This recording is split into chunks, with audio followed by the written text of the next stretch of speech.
Welcome. This is our Afterthoughts segment seen only on the website. We are having an extended conversation with Fletcher Kittredge, CEO and founder of GWI. We had some discussion earlier on the program with Fletcher about GWI, their telecom and internet company, his perspectives on Fairpoint and the issues facing Maine right now. But now we want to shift our conversation to the broadband issue and the fact that GWI is involved in one of the projects that's being put forward for potential funding for new broadband access for Maine. Let me set this up for us, Fletcher. Governor Baldacci is seeking $42.7 million for broadband projects for Maine, and the governor voiced his support for 7 projects vying for a piece of a $4.7 billion in federal funds through the American Recovery and Reinvestment Act, the stimulus funds that are available for broadband issues. So there were 19 projects that were submitted and went to the Maine Broadband Strategies Council. They narrowed that down to the 7 that were forwarded to the governor. The governor then forwarded those 7 on for consideration in Washington, D.C. And your project is one of those, and that is the 3-ring binder project. Tell us what that is. Sure. It is 3 fiber optic rings that run around Maine and through rural areas.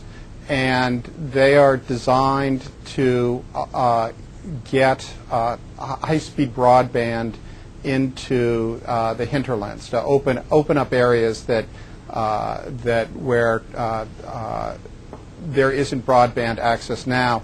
And in particular, it's designed to connect up community anchor institutions.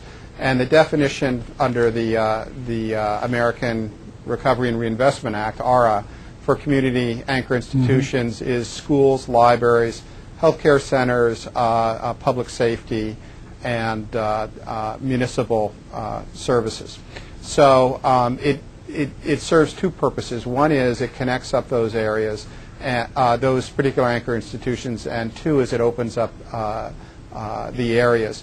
This is what's called a middle mile project. Right. What is a middle mile? A middle mile project is the last mile connects up to individual houses and businesses, and middle mile gets from a town, say for example, like Ashland, back to urban centers where you can connect up to the internet backbone. This idea actually came from a consortium of people who've been working on it for about a year. Our name is on it, but just because someone's name had to be on it. It's really was a group effort involving the state, the University of Maine, other carriers like us, such as Pioneer Broadband and Oxford Networks, and a slew of other ones. And in fact, if you're selected, if this project is selected and goes forward, is there a separate business entity Yes, that will run it? Right, exactly. And the way that seemed the best to meet the goals of the Act was to set up a new entity, which is Maine Fiber Company, which is,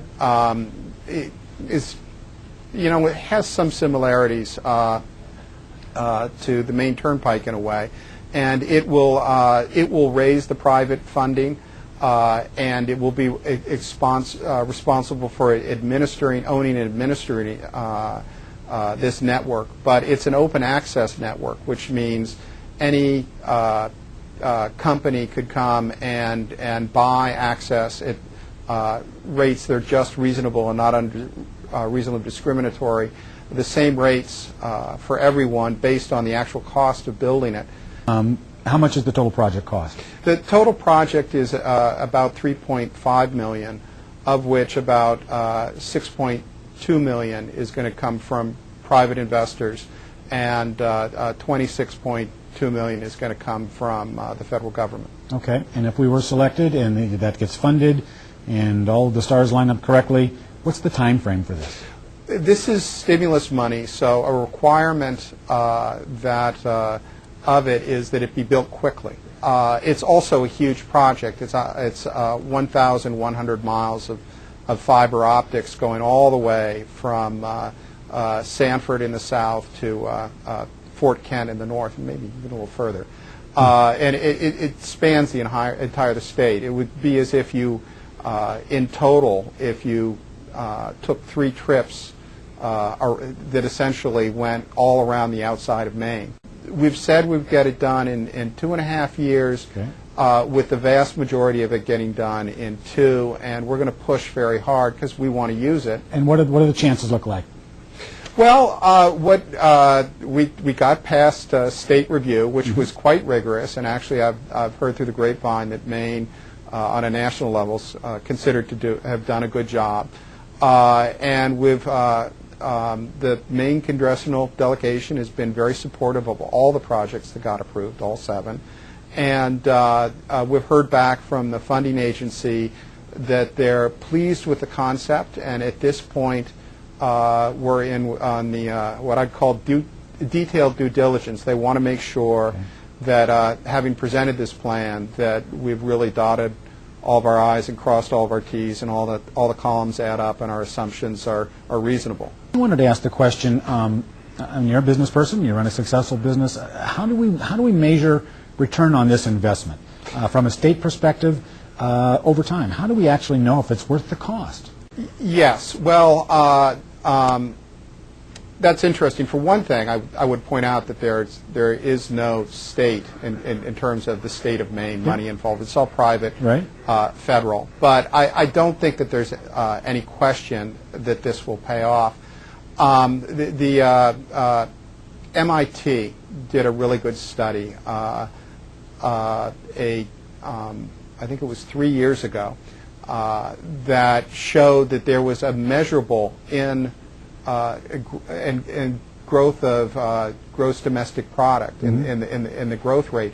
You could measure, literally it would show up from just doing broadband projects. And it can be attributed to the broadband itself? Yes, yes. And in your applications, were you able to, did you have to make estimates of jobs created and impact to the economy? Yes, and I can't remember the number off the top of my head, but I can go look. Okay, that's an important thing. I mean, because clearly we see the connecting point for rural towns and individuals and hospitals and fire departments and schools, but it's a matter of, can it really drive business and create job as well? So. Absolutely. Well, there are a lot of exciting projects already that are being planned based on this.